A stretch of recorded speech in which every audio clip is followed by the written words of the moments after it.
कोटि ब्रह्मांड के पालनकर्ता महाप्रभु जगन्नाथ के चरण कमल में मेरी कोटि प्रणाम है। नमस्कार दोस्तों, आज मैं आपको महाप्रभु जगन्नाथ के परम भक्त दासिया बावरी के सच्ची कहानी के बारे में सुनाऊंगी, जिसे सुनकर आप भी भावभक्ति से डूब जाएंगे। तो चलिए कहानी सुनते हैं। इससे 2 माइल दूर बालिया गांव है, जो दासिया बावरी का घर था। दासिया निचल जाति का था और कपड़े बुनकर अपना जीविका चलाता था। कपड़े बेचकर जो पैसा वह कमाता था, उससे मुश्किल से उसका और उसकी पत्नी का भरण पोषण होता था। उसकी कोई संतान नहीं थी। दासिया अपने गांव में ब्राह्मणों के घर में जाता था।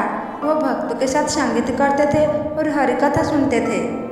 फिर एक बार पुरी में जगन्नाथ के रथ यात्रा का समय आ गया। दासिया ने सोचा कि पुरी जाकर भगवान के दर्शन करना चाहिए। वह मन में सोचता है कि भगवान कैसे दिखते हैं। ऐसा सोचकर वह अपने गांव के अन्य लोगों को साथ लेकर पुरी चला गया। वह भगवान जगन्नाथ के रथ नंदीघोष के सामने खड़े होकर भगवान के दर्शन कर रहे थे। दासिया खुशी से झूम उठी। दासिया ने भगवान जगन्नाथ को रथ पर विराजमान देखकर प्रणाम किया। भगवान के काले सन्मुख को देखकर वह आंसू बहाने लगा। भगवान के सुंदर लाल ओठ और काले आंखों को देखकर परमानंद में था। उन्होंने यह कहते हुए प्रार्थना की, हे मेरे भगवान जगन्नाथ, मैं इस संसार का सबसे पापी व्यक्ति हूँ। कृपया मेरी उपेक्षा न करें, मेरे हृदय को ज्ञान से आलोकित करें। आपको पतित पावन पतित जनों का उद्धारकर्ता के रूप में माना जाता है। उससे आनंद से पुकारते हुए भगवान को साष्टांग प्रणाम किया और बोला, आप इस ब्रह्मांड में एकमात्र सत्य हैं, बाकी सब झूठ हैं। अब से तुम मेरे लिए सब कुछ हो।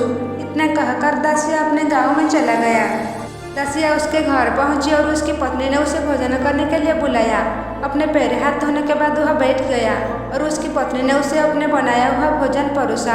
उसने ताजे पके हुए चावल, जो बहुत सफ़ेद दिख रहे थे, एक लाल मिट्टी के बर्तन के बीच में रख दिए।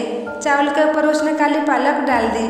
जब उसने अपने पति के सामने रखा तो दासिया ने मिट्टी के बर्तन का लाल घेरा देखा। बीच में सफ़ेद चावल था और उसके ऊपर काला पालक था। दासिया के मन में वह जब भगवान जगन्नाथ की आंखों जैसा था। उन्होंने कहा, यह मेरे प्रभु के नेत्र कमल आंखों जैसा दिखता है, मैं इसे कैसे खा सकता हूँ। उसका शरीर कांपने लगा और वह बोल नहीं पा रहा था। उसकी आंखों से आंसू बह रहते थे और शरीर के रोम खड़े हो गए थे। वह पागल जैसा हो गया और तरह तरह की बात कहने लगा, जो कोई समझ सकता नहीं। वह ताली बजा रहा था और नाच रहा था। उसका ये अजीब व्यवहार देख के उसका पत्नी ने गांव के कुछ लोगों को बुलाया। गांव वाले ने दासिया से पूछा, तुम इस तरह क्यों कूद रही हो और चावल क्यों नहीं खा रही हो। दासिया ने उत्तर दिया, यह बिल्कुल मेरे भगवान की आंखों जैसे दिखता है, मैं इसे कैसे खा सकता हूँ।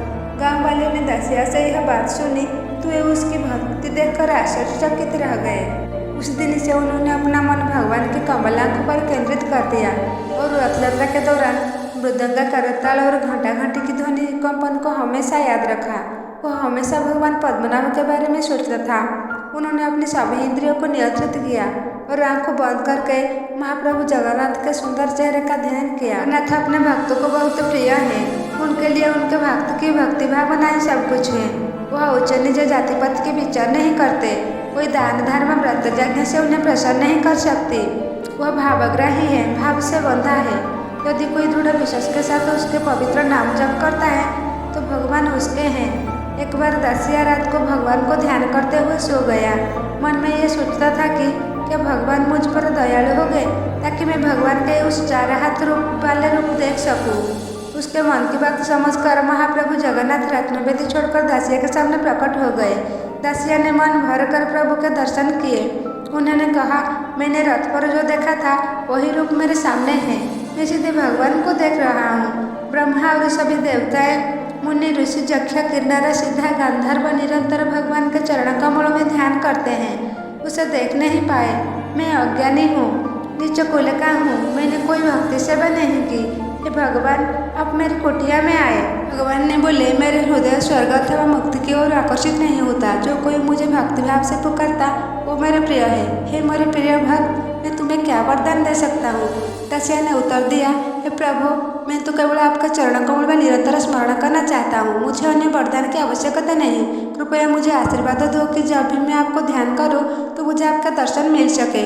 मुझे किसी और चीज़ की जरूरत नहीं। यह सुनकर प्रभु ने बोले, जब भी आप पुरी जाए तो मेरे मंदिर के शीर्ष पर नीलचक्र को देखें। मैं वहाँ तुम्हारे सामने प्रकट होगा। तुम मुझे जो कुछ भी दोगे मैं उसे स्वीकार कर लूँगा। इतना कहकर भगवान अंतर्ध्यान हो गए। दिन दासिया कुछ कपड़े बेचने के लिए ब्राह्मण के घर गया।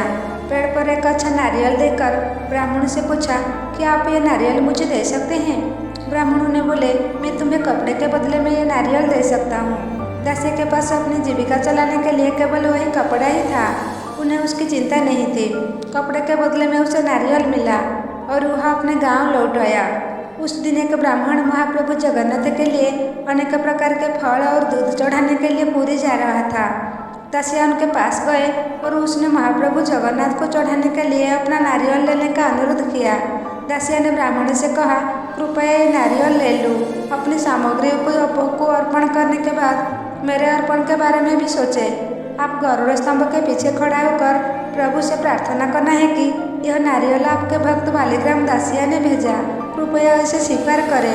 यदि भगवान हाथ बढ़ाकर यह नारियल स्वीकार कर ले तो यह नारियल उन्हें दे देना, अन्यथा नारियल वापस ले आओ। सुनकर ब्राह्मण हंसा और पुरी चला गया। ब्राह्मण जगन्नाथ मंदिर पहुंचे और महाप्रभु जगन्नाथ की पूजा पूरी की।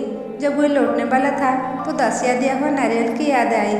जिज्ञासावश वो गरुड़ स्तंभ के पीछे चले गए, हाथ में नारियल पकड़े और आंखें बंद करके उसने बोले, हे दारू ब्रह्म, ये नारियल बालीग्राम दासिया ने आपके लिए भेजा है। हे महाबाहु, कृपया अपना कमल हाथ फैलाकर इसे स्वीकार करें, अन्यथा मैं इसे वापस ले लूँगा। अचानक महाप्रभु ने रत्नवेदी से अपनी लंबी भुजा बढ़ाई और ब्राह्मण के हाथ से नारियल लिए। यह देखकर ब्राह्मण खुशी से रोने लगा और बोला, दासिया तुम धन्य हो, तुम्हारे पिता माता धन्य है, तुम्हारे गांव धन्य है। ये बात मंदिर में मौजूद लोगों के बीच फैल गई। सभी ने दासिया की अनन्य भक्ति की प्रशंसा की। फिर एक दिन दासिया पुरी जाने की योजना की। वह प्रभु को अर्पित करने के लिए कुछ लेने की सोच रहा था। उसी समय एक आम बेचने वाला आया था। उसके पास अच्छे दिखने वाले मीठे आम थे। दासिया ने लगभग 40 आम खरीदे और उन आम को एक टोकरी में रखकर पुरी चले गए। सिंह द्वार पर पहुंचे तो सभी पंडे ने आम को मंदिर के अंदर लेने के लिए आपस में झगड़ रहे थे। दासिया ने बोले, मुझे यह आम चढ़ाने के लिए आप किसी की जरूरत नहीं है। पंडा ने बोले, तो फिर तुम आम का क्या करोगे? बालीग्राम दासिया ने 10 फुट पीछे जाकर आम की टोकरी जमने पर रख दी। उन्होंने नीलचक्र पर दृष्टि डाली। वहाँ उन्होंने भगवान जगन्नाथ के दर्शन किए। उन्होंने प्रणाम किया और कहा, भगवान, ये आम आपके लिए हैं, कृपया आप अपनी इच्छा से इस आम का आनंद ले। इतना कहकर दासिया ने 2 आम उठाकर नीलचक्र को दिखाए। तुरंत ही वह आम गायब हो गए और जगन्नाथ हाथ में चले गए। जगन्नाथ ने खुश होकर आम खाए। इस तरह भगवान जगन्नाथ ने सभी आमों का आनंद लिए। उसे कोई फर्क नहीं पड़ता कि कोई कितना निम्न जाति का है। यदि उसमें दृढ़ भक्ति है तो भगवान उसके हाथ से पत्ते, फल और फूल स्वीकार करने में प्रसन्न हो गए। सारे आम खाने के बाद भगवान वहाँ से अंतर्ध्यान हो गए। सभी लोग देख रहे थे कि दासिया के हाथ से आम कैसे गायब हो रहे थे। उन्होंने उसे पूछा कि सभी आमों का क्या हुआ?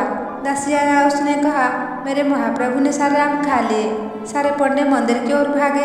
वे वह देखकर आश्चर्यचकित रह गए कि आम के बीज छिलके पूरे देवकक्ष में पड़े हुए थे। ब्राह्मणों ने बोले, आप भगवान के बहुत बड़े भक्त हैं।